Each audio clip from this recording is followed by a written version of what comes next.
નમસ્કાર મિત્રો, સ્વાગત છે તમારું ગુજરાત માહિતી યુટ્યુબ ચેનલમાં। આજના તાજા અને મહત્વના આપ સૌનો ઉપયોગી વિશ્વમોટા સમાચાર વિશે આ વિડીયોમાં વાત કરીશું, તો છેલ્લે સુધી જોતા રહેજો।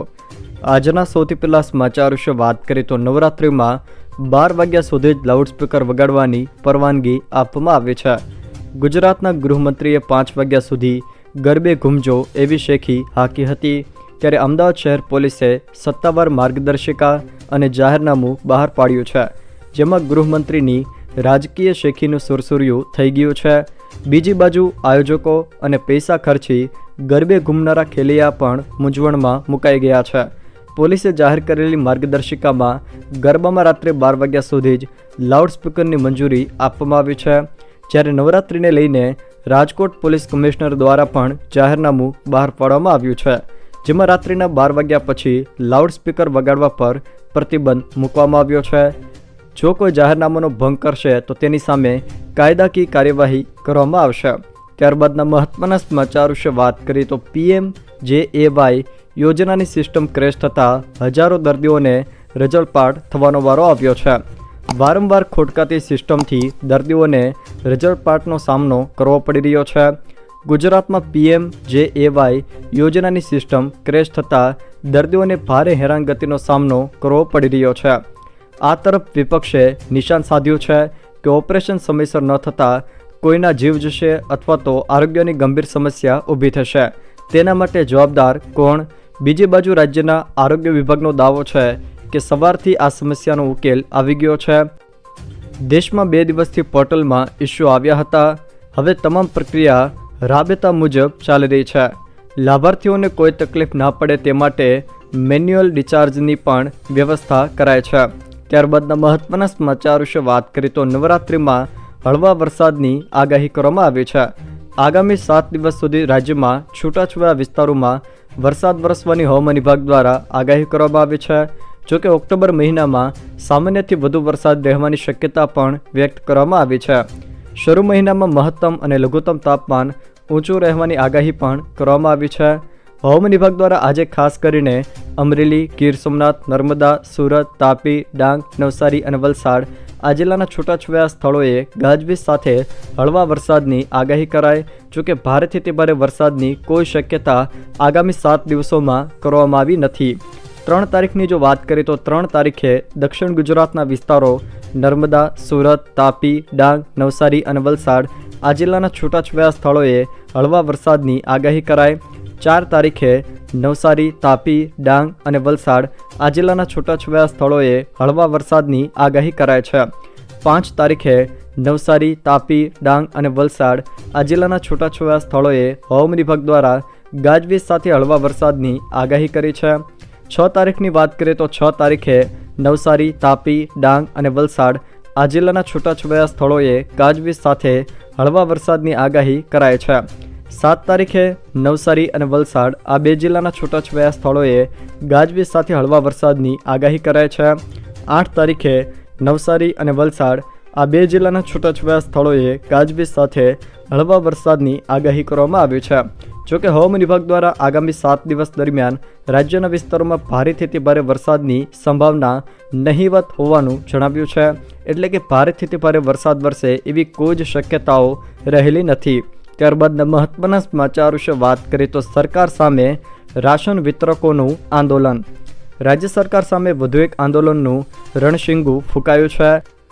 રાજ્ય રેશન શોપ ડીલર એસોસિએશન દ્વારા જાહેરાત કરવામાં આવી છે કે 1 ઓક્ટોબરના રોજ સમગ્ર રાજ્યના 17,000થી વધુ રેશન શોપ ડીલરો દ્વારા રેશનિંગના જથ્થાનું વિતરણ કરવામાં નહીં આવે। 72 લાખથી વધુ પરિવારો રેશનિંગના જથ્થાથી વંચિત રહેશે। જ્યાં સુધી સરકાર આ માંગણીઓ નહીં ઉકેલે ત્યાં સુધી હડતાલ યથાવત રહેશે।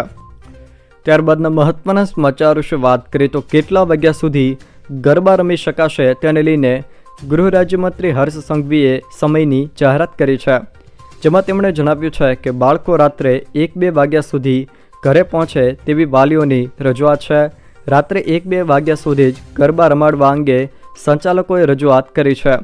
લોકલ પોલીસ અને ગરબા આયોજકો નક્કી કરશે ત્યાં સુધી ગરબા રમી શકાશે। આજુબાજુના લોકોને હેરાનગતિ ન થાય તેનું ધ્યાન રાખવાનું રહેશે। શેરી ગરબા અને ખાનગી ગરબાના નિયમો પોલીસ સાથે સંકલન કરીને અલગ અલગ હશે. ત્યારબાદના મહત્વના સમાચાર વિશે વાત કરીએ તો નવરાત્રિમાં મેઘરાજા વિલન બનશે. અંબાલાલ પટેલે તેને લઈને મોટી આગાહી કરી છે. હવામાન નિષ્ણાત અંબાલાલ પટેલે ફરી એકવાર વરસાદને લઈને આગાહી કરતા જણાવ્યું છે કે નવરાત્રિમાં વરસાદ વરસે તેવી શક્યતાઓ છે. રાજ્યના અનેક વિસ્તારોમાં છૂટાછવાયા વરસાદ પડી શકે છે. આગામી 3 થી 5 ઓક્ટોબર દરિયામાં ભારે પવન ફૂંકાઈ શકે છે. મધ્ય ગુજરાત, દક્ષિણ ગુજરાત અને સૌરાષ્ટ્રમાં છૂટાછવાયા વરસાદની આગાહી તેઓએ કરી છે. જ્યારે અમદાવાદ અને ગાંધીનગરમાં વરસાદ પડવાની શક્યતા પણ તેમના દ્વારા વ્યક્ત કરવામાં આવી છે.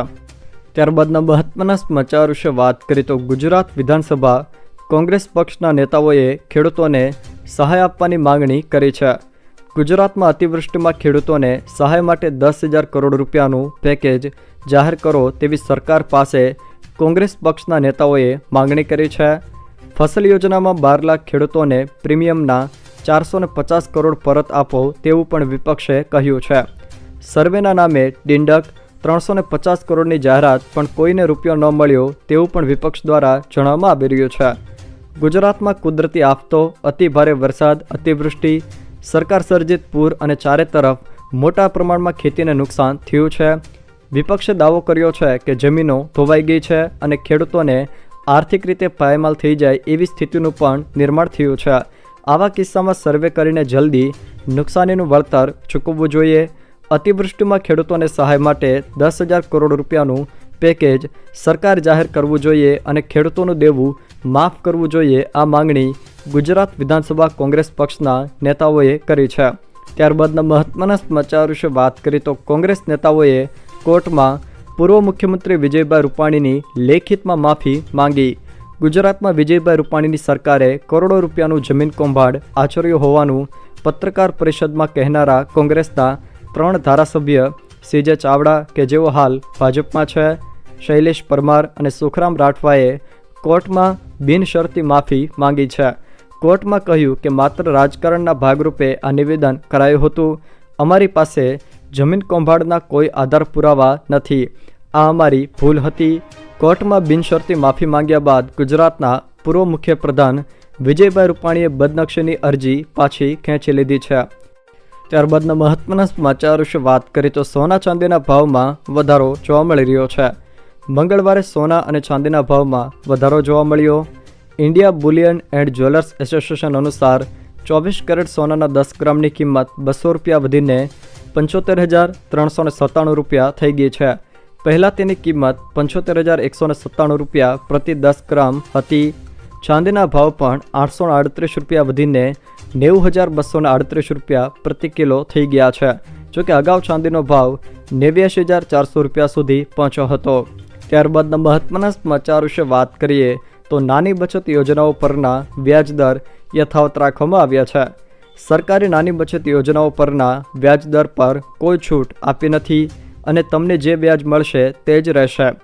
નાણાં મંત્રાલયના આર્થિક બાબતોના વિભાગે નાની બચત યોજનાઓના 3જા ક્વાર્ટર માટે વ્યાજદર અંગેના નિર્ણયની જાહેરાત કરી છે.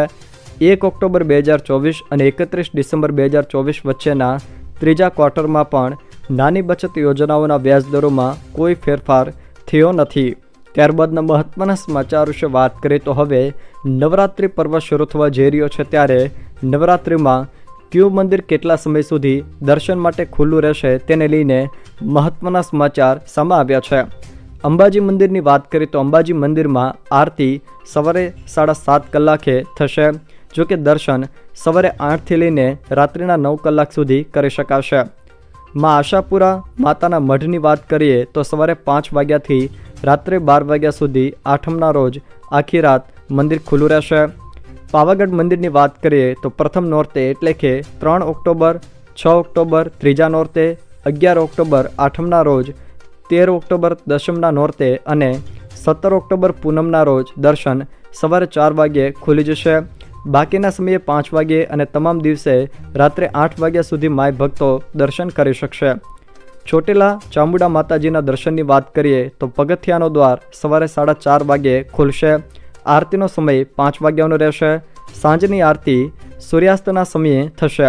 જોકે ભોજન પ્રસાદ 11 વાગ્યાથી લઈને 2 વાગ્યા સુધી ભક્તો કરી શકશે. ત્યારબાદના મહત્વના સમાચાર વિશે વાત કરીએ તો ઓક્ટોબર મહિનામાં નવા નિયમો અને ફેરફારો લાગુ થયા છે. કોમર્શિયલ ગેસ સિલિન્ડર મોંઘો થયો છે. 19 કિલોનો કોમર્શિયલ ગેસ સિલિન્ડરના ભાવમાં વધારો થયો છે. કિંમતમાં 48 રૂપિયાનો વધારો થયો છે. ઘરેલું સિલિન્ડરના ભાવમાં કોઈ ફેરફાર થયો નથી. 19 કિલોનો કોમર્શિયલ સિલિન્ડર 48.50 રૂપિયા મોંઘો થયો છે. 48.50 રૂપિયા વધીને 1740 રૂપિયા થઈ ગઈ છે. અગાઉ તે 1691.50 રૂપિયામાં ઉપલબ્ધ હતું. જોકે કોલકાતામાં તે 48 રૂપિયા વધીને 1850.50 પર ઉપલબ્ધ છે. અગાઉ તેની કિંમત રૂપિયા 1802.50 હતી. ત્યારબાદના મહત્વના સમાચાર વિશે વાત કરીએ તો સીએનજી અને પીએનજીના ભાવમાં ઘટાડો કરવામાં આવ્યો છે. સિલિન્ડરની કિંમતમાં ફેરફારની સાથે સાથે ઓઇલ માર્કેટિંગ કંપનીઓએ એવિએશન ફ્યુલ એટલે કે એટીએફ અને સીએનજી પીએનજીના ભાવમાં પણ સુધારો કર્યો છે. સપ્ટેમ્બર મહિનામાં એટીએફના ભાવમાં ઘટાડો કરવામાં આવ્યો છે. રાજધાની દિલ્હીમાં તેની કિંમત ઓગસ્ટમાં રૂપિયા 97,975.72 પ્રતિ કિલો લીટરથી ઘટીને રૂપિયા 93,480.22 પ્રતિ કિલો લીટર થઈ ગઈ હતી. જોકે 1 ઓક્ટોબરે રાહત પણ છે અને તે પણ સસ્તી થઈ ગઈ છે. હવે દિલ્હીમાં તેની કિંમત 87,597.22 રૂપિયા પ્રતિ કિલો લીટર થઈ ગઈ છે. ત્યારબાદના મહત્વના ફેરફાર વિશે વાત કરીએ તો એચડીએફસી બેંકના ક્રેડિટ કાર્ડ માટે લોયલ્ટી પ્રોગ્રામ બદલવામાં આવ્યો છે. એચડીએફસી બેંકના ક્રેડિટ કાર્ડના નિયમો બદલાઈ રહ્યા છે. એચડીએફસી બેંકના કેટલાક ક્રેડિટ કાર્ડ માટે લોયલ્ટી પ્રોગ્રામ બદલવામાં આવ્યો છે. આ મુજબ એચડીએફસી બેંકે સ્માર્ટ બાય પ્લેટફોર્મ પર એપલ ઉત્પાદનો માટે રિવોર્ડ પોઈન્ટના રિડેમ્પશનને પ્રતિ કેલેન્ડર ક્વાર્ટરમાં એક પ્રોડક્ટ સુધી મર્યાદિત કર્યા છે. ત્યારબાદના મહત્વના ફેરફાર વિશે વાત કરીએ તો માત્ર દીકરીઓના કાયદેસર વાલી જ સુકન્યા સમૃદ્ધિ યોજનાનું એકાઉન્ટ ઓપરેટ કરી શકશે. સુકન્યા સમૃદ્ધિ એકાઉન્ટ યોજના સંબંધિત એક મુખ્ય નિયમ બદલાયો છે અને આ પણ ફેરફાર 1 ઓક્ટોબર 2024થી અમલમાં આવ્યો છે. આ અંતર્ગત 1 તારીખથી માત્ર દીકરીઓના કાયદેસર વાલી જ આ એકાઉન્ટ ઓપરેટ કરી શકશે. નવા નિયમ અનુસાર જો દીકરીનું એસએસવાય એકાઉન્ટ કોઈ એવા વ્યક્તિ દ્વારા ખોલવામાં આવ્યું છે જે તેના કાયદેસર વાલી નથી તો તેણે આ એકાઉન્ટ કુદરતી માતા પિતા અથવા તો કાનૂની વાલીને ટ્રાન્સફર કરવું પડશે. જો આમ ન કરવામાં આવે તો ખાતું બંધ પણ થઈ શકે છે. ત્યારબાદના મહત્વના ફેરફાર વિશે વાત કરીએ તો પાન કાર્ડ અથવા આઈટીઆર ફાઇલ કરવા માટે આધાર એનરોલમેન્ટ આઈડીનો ઉપયોગ કરી શકશો નહીં. કેન્દ્રીય બજેટ 2024માં આધાર નંબરને બદલે આધાર નોંધણી આઈડીનો ઉલ્લેખ કરવાની મંજૂરી આપતી જોગવાઈને બંધ કરવાનો પ્રસ્તાવ છે. આ નિર્ણયનો ઉદ્દેશ પાનના દુરુપયોગ અને ડુપ્લિકેશનને દૂર કરવાનો છે. 1 ઓક્ટોબર 2024થી વ્યક્તિઓ હવે તેમના આધાર નોંધણી આઈડીનો ઉલ્લેખ પાન ફાળવણી માટેના અરજી ફોર્મમાં અને તેમના આવકવેરા રિટર્નમાં કરી શકશે નહીં. બજેટ મુજબ કાયદાની કલમ 139 AA માટે લાયક વ્યક્તિઓએ પાન અરજી ફોર્મ અને આવકવેરા રિટર્નમાં 1 જુલાઈ 2017થી આધાર નંબરનો ઉલ્લેખ કરવો જરૂરી છે. ત્યારબાદના મહત્વના ફેરફાર વિશે વાત કરીએ તો ટીડીએસ હેઠળ બોન્ડ હેઠળ ફ્લોટિંગ રેટ પર 10% ટીડીએસ કપાત લાગુ થશે. 2024ના બજેટમાં નિર્મલા સીતારમણે આવકવેરાને લગતા ઘણા ફેરફારોની જાહેરાત કરી હતી જે 1 ઓક્ટોબરથી બદલવા જઈ રહી છે. ટીડીએસ દર ડાયરેક્ટ ટેક્સ વિવાદોમાં વિશ્વાસ સ્કીમ 2024નો સમાવેશ થાય છે. ટીડીએસ હેઠળ બોન્ડ હેઠળ ફ્લોટિંગ રેટ પર 10% ટીડીએસ કપાત લાગુ થશે. કલમ 19DA 194H 194IB અને 194M હેઠળ ચૂકવણી માટે ટીડીએસ દરમાં ઘટાડો કરવામાં આવ્યો છે. આ સ્ટ્રીમ્સ માટે ઘટાડેલા દરો અગાઉના 5%ને બદલે હવે 2% છે. આ સિવાય ડાયરેક્ટ ટેક્સ ડિસ્પ્યુટ્સે વિશ્વાસ સ્કીમ 2024 શરૂ કરવામાં આવી હતી જેના હેઠળ પેન્ડિંગ ટેક્સ કેસોનું સમાધાન કરવામાં આવશે. ત્યારબાદના મહત્વના ફેરફાર વિશે વાત કરીએ તો 1 ઓક્ટોબરથી પીએનબી બેંકે કેટલાક ક્રેડિટ સંબંધિત સેવા ખર્ચમાં ફેરફારોની જાહેરાત કરી છે. પંજાબ નેશનલ બેંકે બચત ખાતાઓ માટે લાગુ પડતા કેટલાક ક્રેડિટ સંબંધિત સેવા ખર્ચમાં ફેરફારોની જાહેરાત કરી છે. સુધારાઓમાં લઘુત્તમ સરેરાશ બેલેન્સની જાળવણી, ડિમાન્ડ ડ્રાફ્ટ જારી કરવા, ડીડીની નકલો બનાવવા, ચેક તેમજ ઉપાડ ખર્ચ અને લોકર ભાડા ચાર્જનો સમાવેશ છે. નવા શુલ્ક 1 ઓક્ટોબર 2024થી લાગુ થયા છે. આઈસીઆઈસીઆઈ બેંકની વેબસાઇટ મુજબ 1 ઓક્ટોબર 2024થી તમે અગાઉના કેલેન્ડર ક્વાર્ટરમાં ₹10,000 ખર્ચીને 2 સ્તુત્ય એરપોર્ટ લાઉન્જ એક્સચેન્જનો આનંદ માણી શકો છો। જો મિત્રો આ વિડીયો તમને પસંદ આવ્યો હોય તો વિડીયોને લાઇક કરો, તમારા મિત્રો સાથે શેર કરો અને જો તમે અમારી ચેનલમાં નવા હો તો ચેનલને સબસ્ક્રાઈબ જરૂર કરજો, જેથી અમારા આવનારા તમામ વિડીયોની માહિતી તમારા સુધી પહોંચી શકે।